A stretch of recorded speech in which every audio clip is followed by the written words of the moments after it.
Okay, so now we're going to take our little sample cutout piece that we finished and sanded and everything, and we're now going to do a practice riveting project where we're going to rivet this little sample cutout piece to another piece. In the jewelry studio, when we're on site, we typically use a drill press to drill our holes, and we'll find a drill bit that is the same size as the wire that we're going to use when we rivet. But in this case, you all should have one of these Euro punch tools. So we're going to have to punch our holes since we don't all have access to a drill press. Now this punch will specifically fit the drawn wire pylon that we've given you for rivets that'll be in your kit. So what we have to do is decide where we want our holes before we go to rivet. One of the things I've noticed about this tool is it leaves a pretty ugly mark, so we're going to have to sand again after we punch our holes. You have to do that when you drill as well. However, it doesn't leave as much of a mess when you drill. So we're going to mark this where we want to punch our hole with a little marker.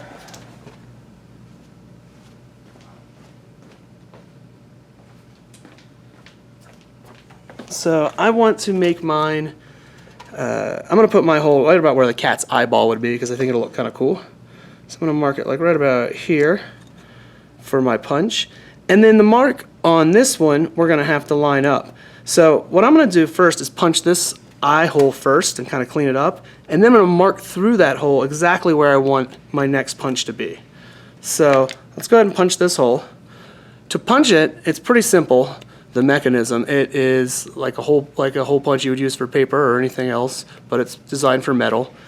So we're just going to line it up, and the best way to get through, you kind of line it up like this, and if you leave it on your bench and kind of squeeze, it's going to be a little bit easier, and then it pops right through.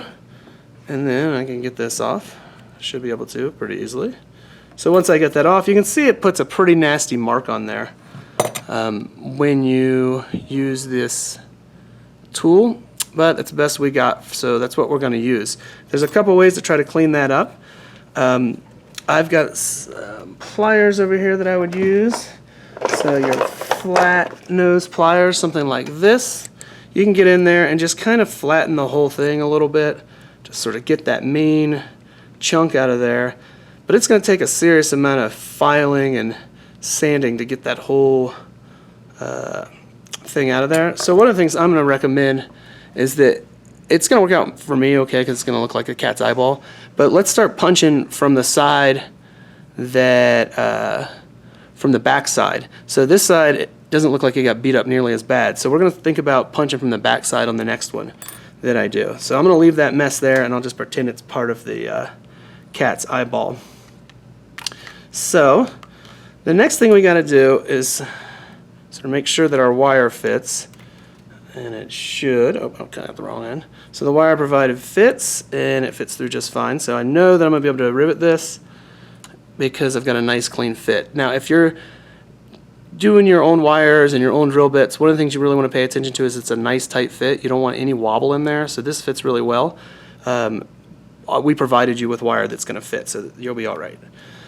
Right, so I'm going to punch another one in here on this other sheet so that I can have the pylon go through two pieces of metal.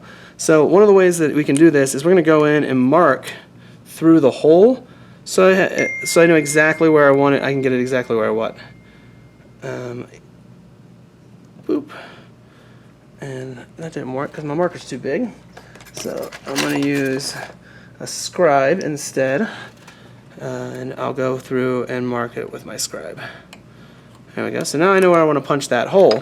One of the things you're going to have to pay attention to when you're planing is the depth of the throat on this. It can only go so deep into your metal. So when you're planning your projects, you've got to think about how far you can go in to actually rivet a hole. So I'm going to go ahead and punch this one. And remember again that you want to put that on the back side, that dent, unless it's going to be hidden. So you want to put the dent in the hidden side. So it's going to take a little thinking and a little practice. So where'd my little kitty cat go? I just had, there it is. So now I'm going to line these two up.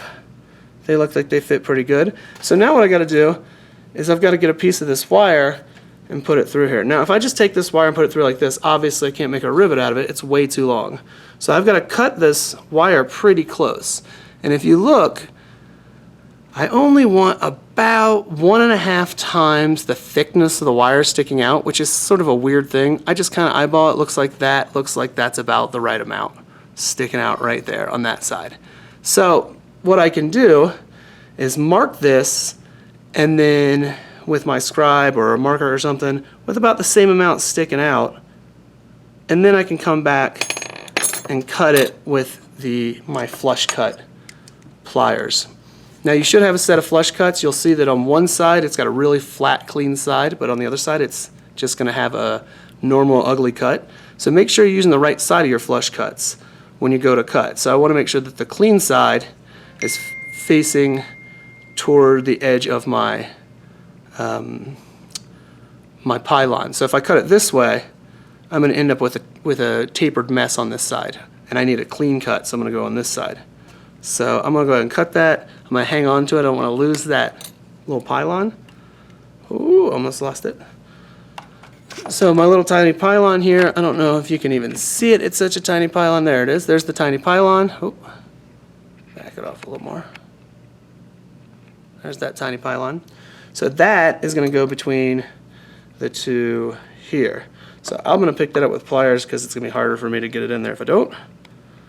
And I push it in there with pliers, and you can see I've got a pretty good little rivet here on the size that I have available.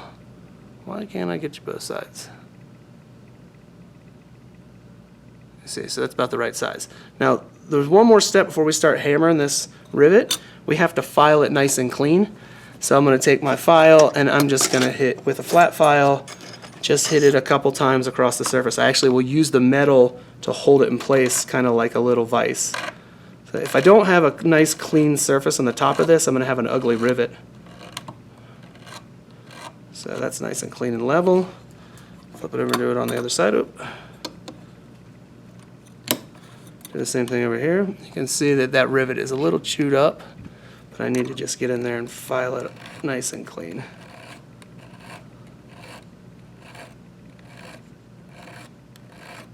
So now I have a nice clean rivet head. So the next step will be to hammer the rivets with a ball peen, but before we do that, I'm going to stop here and get my tools together.